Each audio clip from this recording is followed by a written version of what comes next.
Ape Town, actually, the origin of Ape Town was, the APE stands for anti-prefect and establishment.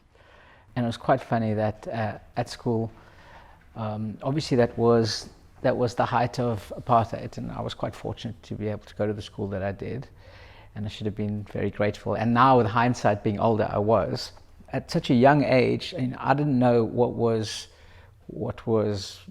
good and bad. I mean, grew up on the Cape Flats, and we'd play outside in the street, and we had fun, and that was the only life I knew, so I didn't know what I was missing out on. And then suddenly I'm juxtaposed into this private school environment, and where I should have been like really so happy and followed all the rules, it was quite a culture shock, but not one that actually fazed me.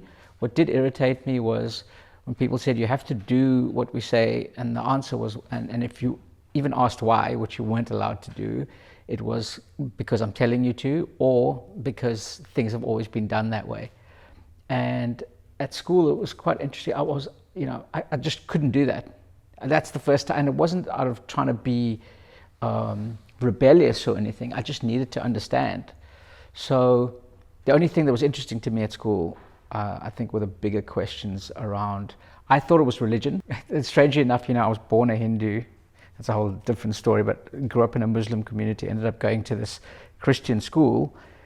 And in my early years of school, the only thing, which obviously religion is the ultimate authority, but that was the only thing that grounded me. But this whole thing about this is the way things are done, it was like I didn't quite understand it. So I started Ape Town, well, Ape as a society, and all we did was just basically write ape over the notice boards, and that's all we did. But we existed because there's a group of guys who felt the same way. But it started spreading, and then the teachers started asking, like, what is this ape thing? And you must remember, this is a school that existed for like 150 years, and suddenly there's this ape thing. And then they found out it stood for anti-prefect and establishment, and no one had actually challenged the system before, So there's like, who's the ringleader? They found out it was me, and they just beat the shit out of me, which was great because obviously it wasn't great at the time, but in some strange way, it was like, okay, we managed to like threaten the system.